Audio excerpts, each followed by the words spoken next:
How has the response of world leaders to COVID-19 affected their popularity? Christoph Trebesch of the Kiel Institute has been looking at the data. Christoph, hello. Hello, Tim. Now, today we're not talking about which government policies have the best health outcomes, are we? But which are most popular with the public. But when you went into this, Christoph, did you have a clear idea of what you expected that result to be? Well, to be sincere, not so much. We knew that there was this initial bump in the popularity of governments around the world when the COVID crisis broke out. But we weren't sure how things would play out afterwards. We weren't sure how, health concerns or economic concerns would weigh in. And on the one hand, you knew, from our own country's experience, Argentina, Germany, where strict measures were quite popular and governments gained in popularity. But on the other hand, there were these populists with a strong message of loosening, of not exaggerating the pandemic policies by Johnson, Bolsonaro, Trump, and those politicians often have a good feel, what resonates with the majority in the short term, at least. So we weren't quite sure how which effect would dominate, so that's why this was really a fun project that we learned a lot. I usually work on financial crisis, and I'm very interested in the political economy of financial crisis, but this is a common shock to all governments worldwide. And it was intriguing to think through, what political consequences it would have. Well, talking of political consequences, there's only 2 national elections that I could think of that happened during this crisis. So how effectively can you measure popularity? So we draw on a joint research agenda here in which we use polling data based on approval. So how popular is a leader of a country among the population using polls. Or if that's not available, then we use election intentions, so voting intentions. And there we use, we add the voting share of the governing coalitions. So this gives you, and that's the beauty, this time series of how politicians or how the government is evaluated. It's kind of a secondary market price for the government, right, among the population. And that, we think, has not been exploited sufficiently, both in political science and especially not in economics, because people have used elections a lot, but that's snapshots. We now have the dynamics. We have weekly, quarterly data. And we thought to use this approach we have in this previous paper in the JPE to bring that approach to the COVID crisis, and the result was this paper. You also have to measure the strictness of policy and the success of policy. Is it possible to do that objectively? Yes, I think there we draw on wonderful work by an Oxford team that they constructed like a stringency index of how strict the pandemic policies are, the lockdown measures, travel restrictions, closure of shops, schools, etc. So they have very granular data, even on a daily level across the world. So we use that kind of seminal data set to trace pandemic policies. And the final piece of the jigsaw here, of course, is your high frequency economic data. What did you use for that? Here again, we draw on advances in nowcasting and forecasting that people have been using in the COVID crisis. Particularly, we use data on Google mobility, so how mobile the population is, but also electricity consumption. So those are available on a weekly level, allowing us to control. Those are imperfect proxies, but they are widely used proxies for economic activity. Now, your political polling, your economic data, tends to have a lot of noise at this frequency. It bounces around quite a lot as well. Can you be confident that you're really capturing what's going on here? I think we can be relatively confident on the big picture, on the political dynamics at play. Right? I mean, the results we find are so stark that even if there's, like in the United States, there's questions on the reliability of polling data, but we can account for that by adding facts to fix the fact that the overall patterns are so clear that even with some noise, we're quite certain that the overall results are robust to that kind of noise. Also, it should be said that polling, on average, is a pretty good predictor for actual election outcomes. I mean, by and large, they do a fair job, these weekly and monthly measures. I mean, polling is now a huge industry in many countries, where you have on a daily basis new polls coming in, and we average through all those polls to get that kind of that's an approach done widely among political forecasters, and we mimic that. So overall, I think this is a fair approach, but of course it's always better to have 2 years, 3 years of data. That was not an option for this paper, but yet we think it's quite. Overall, it's a fair approach. And so what are the dynamics, Christoph? When infections go up, does that mean the political approval goes down? Yes, that's the central result of the paper. So rising infection number are punished politically in the sense that polling numbers go down. So after this initial rally around the flag effect, so a strong increase, there's a strong differentiation between countries that get COVID under control and those where case numbers continue to increase.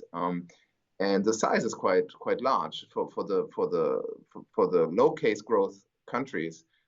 They are 20% more popular after 6 months than the high growth countries. Okay, so in other words, you would go from a popularity level of 40% approval to one of 47% approval if you manage to get COVID under control. And that, of course, can decide upon elections and is a very large quantitative effect. And we get a similar picture once we control for country fixed effects, time fixed effect, and economic conditions, number of deaths, etc., etc. So this is a two-way effect. If the government gets the cases under control and the number of infections go down, then the popularity goes back up. That's not so much what we see. It's really more the dynamics. It's more how much you lose, right? Initially, all the governments get more popular, but then it's really how quickly that initial token of trust erodes, how quickly popularity goes down again. And for some of these high growth countries, high growth case countries, it's really that they go down again to their pre-pandemic popularity level or even below that. So they effectively become losers, whereas pretty much the rest of the world were winners in terms of government approval. But importantly, there's this interaction effect. Only those governments that face high case growth and don't enact stringent policies. So only those that basically do not react to escalating infection, they are punished. Whereas there's no effect on popularity for governments that enact strict measures, right? So it seems to be really the case that the government that the population evaluates the popularity conditional on what the government actually does. I see. So they're actually making a judgment here on the effectiveness of policy. It's not just that voters are reacting to the number of people that have COVID. They're actually making a judgment on whether or not those COVID policies are effective in creating that effect. Exactly. So it's a conditional effect. In fact, that's maybe the second main finding. There's not this automatic relationship between infection number growth, and importantly, it's not only the level, not so much the level that matters, but growth, the growth in cases, right? So having constantly high level does not seem to hurt politicians so much as if when you're in the midst of a new wave.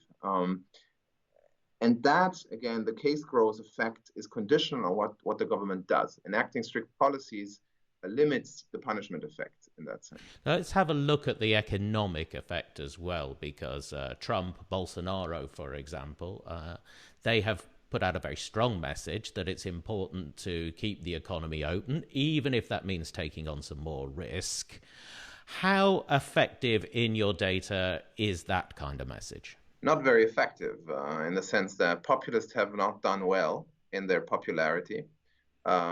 maybe one reason for that is this usual strategy of blaming the establishment or the elite at the expense of the true people.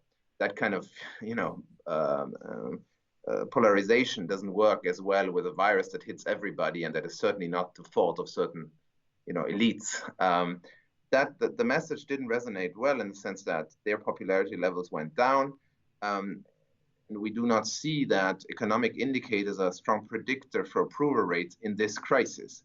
That might change, as this is a dynamic situation, right? So maybe in the second wave, our results may change. But in the first wave, we certainly see that the public seems to evaluate more health outcomes, health risks. And maybe, one explanation is that the government, the people realize that low infection numbers eventually help the economic rebound as well. And if you look at China and some Asian countries that got COVID under control and are now growing and recovering fast, then maybe that hunch is correct, right? So decisive policy measures to contain the virus might be a good economic policy as well in that sense, right? So after a few months, it's pretty clear that that message of loosening, of going into the risk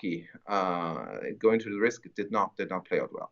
In some ways, that's quite a surprising finding, isn't it? Because always historically, polling has been very much driven by the economy, and we've had some very scary numbers on GDP and job losses. You're saying it, certainly in the first wave, that didn't seem to move the polls. One has to qualify that because, again, we have only these weekly data on economic factors, but the key takeaway is really how important infection numbers are in that kind of dynamic context that we're looking at in the first few months of the pandemic. This is not to say that the old iron rule that the economy drives votes is behind us. On the contrary, we saw in the election in the U.S. that the economy played a decisive role along with the pandemic, right? So one has to qualify. This is not the ultimate response in that sense, but to us it was surprising how strong health effects were and how weak the correlation with the economy was in using weekly and monthly data. But again, maybe in 4 years when we have all the aggregate and fair GDP data and unemployment data and can do more fine-grained analysis, we'll get a more nuanced picture of that. And especially now in the second wave, maybe we see a shifting. How persistent do you think this punishment for mismanagement, perceived mismanagement, is going to be? You mentioned that early on there was a rally around the flag effect.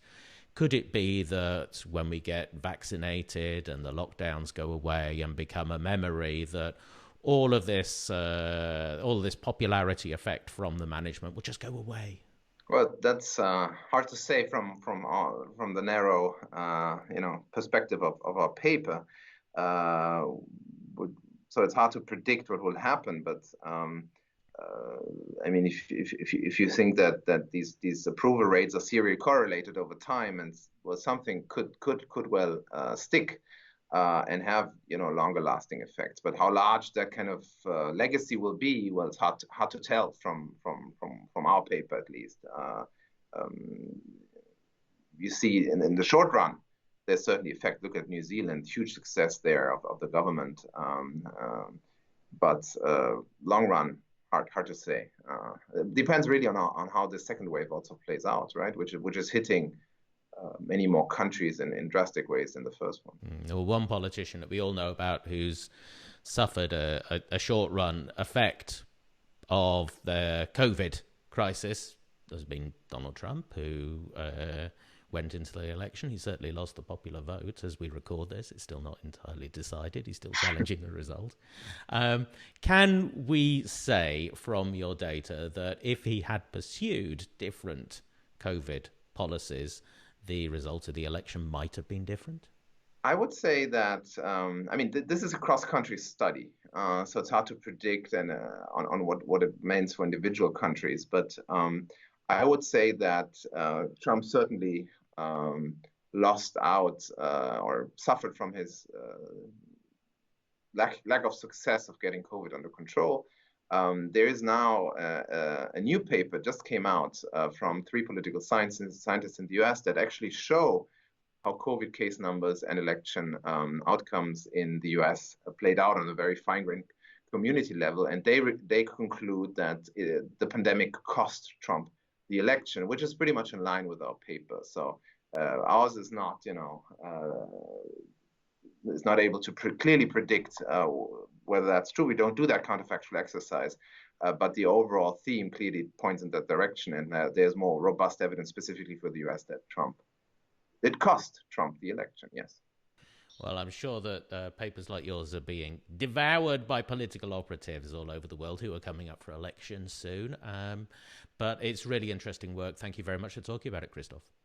Thank you so much.